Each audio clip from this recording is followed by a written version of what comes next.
Hello, everybody who's watching on the live stream right now. My name is Sharon Rwakatungu, and I will be moderating this live Q&A session with the director, writer, and actor who plays the lead role of Prince in Once Upon a Time.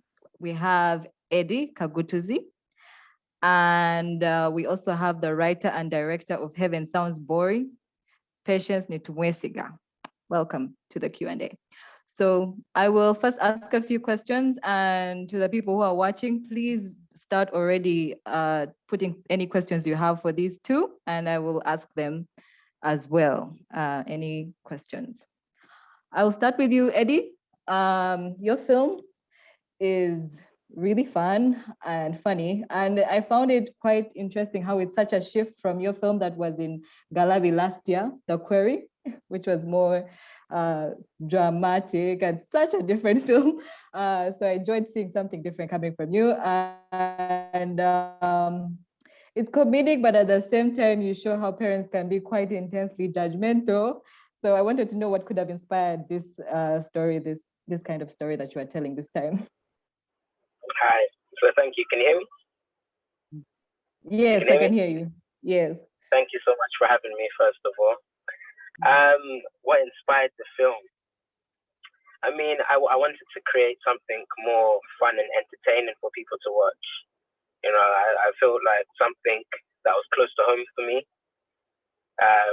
where I'm almost at that age where I should be getting married and I should be bringing someone home. I know how intense and how people can feel when they're in that situation. But I just wanted to show the realities of life, and that's one of my realities. So that's why I wrote a film about it. And actually, it's actually a series. So I'm trying to create a series. So you follow the journey of Prince and Cindy and how their relationship works. Oh, that's really great. Can't wait to see that. And you were the writer of the film, and I was curious when you were writing the character of Cindy, since you're going to even follow this up with a film about her primarily, what was the motivation behind her choice to even put Prince in this situation where she's put him like in a pit of judgment? Like why did she do that? It's reality. It happens. That's I guess that's why people make films, or people act to replicate real life. So it's a situation that I know many people have been in, but I wanted to find the comedy in it. I wanted to find the comedy, and the ease of trying to navigate around difficult parents. Thank you. Let me speak to Patience now. Your film is really beautiful and such a moving piece of work. Thank you. And the father and daughter relationship, it was so great to sit in and watch. Nadia Cheng and Daniel Omara do such a good job.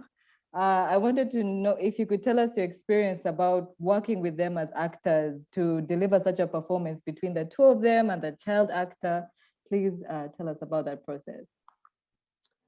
Thank you, Sharon. I think the process was easy because they worked together before we actually started filming, and Omara is very good with kids. And so we had lunch dates between.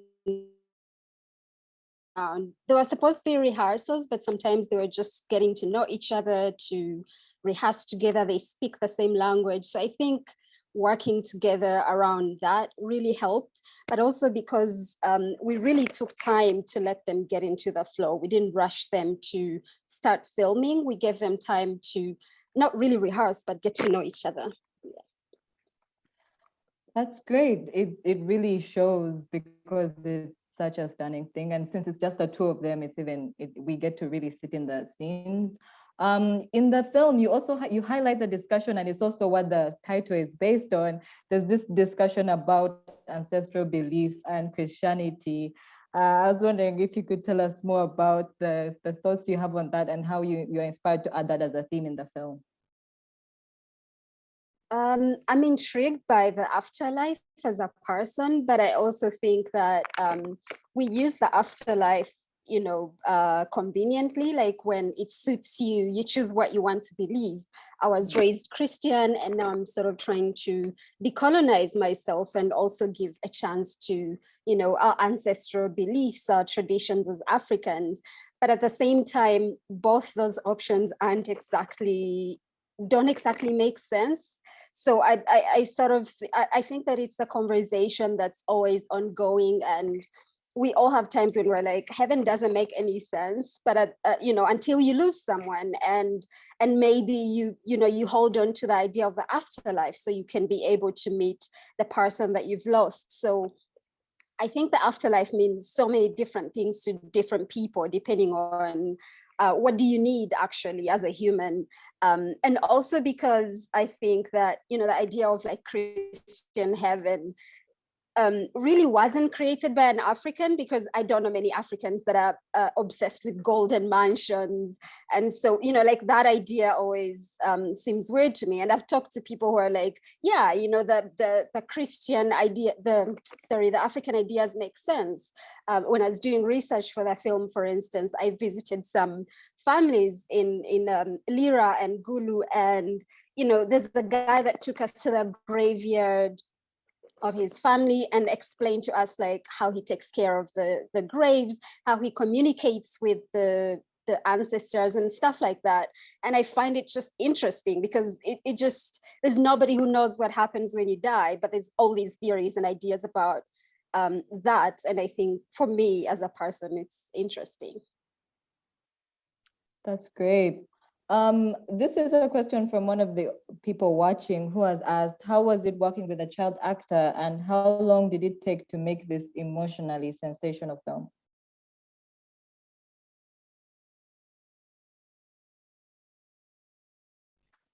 Did you hear me? Okay, while we get back with Patience, Eddie, I don't know if you've been watching the stream, but people really loved your acting in the film. I hope you saw that. You got a lot of praise for that. I was wondering also, I don't know if it's also based on real life, but why that character has the particular job as an online video games person. What was behind that choice? The thing is with Africans, I'm African myself, I'm Ugandan myself, but with us, we tend to have, I don't know how it is over there, but they tend to have lawyer, doctor, engineer as your generic or your jobs that someone must have or must do. I believe now in this generation, a lot of us are now trying to be more creative. We're trying to be things that don't necessarily fit the quota, and with a job such as an online gamer, I feel like it had to be a job like that for there to be some sort of conflict with the parents. The parents wouldn't. I don't think the parents would think the same if he was a doctor, because they compare him to the doctor friend that they have. So as an online gamer, as something that is not necessarily consistent or a job that you can study for, I had to create something such as an online gamer. Okay, nice. Patience, can you hear me? Yes, I can. Okay. This is a question from the audience. They're asking, how was it working with a child actor, and how long did it take to make this emotionally sensational film?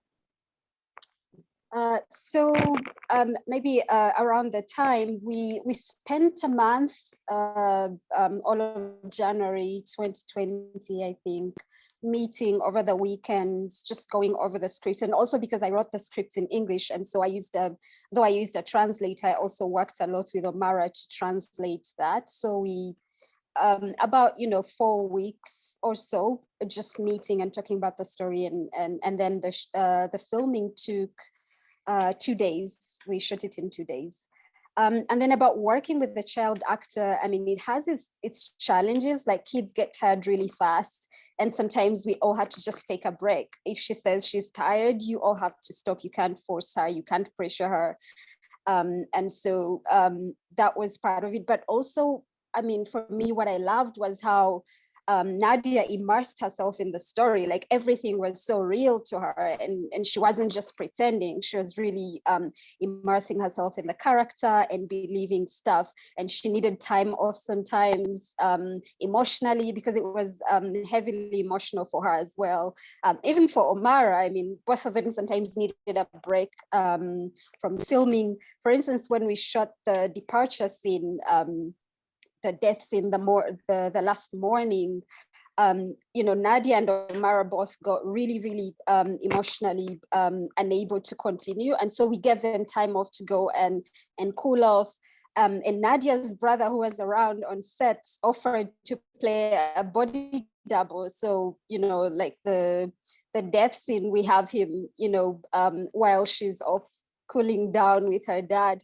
You know, we had the brother do play as Nadia and do the whole final scene with the brother Levi being the one under the sheets.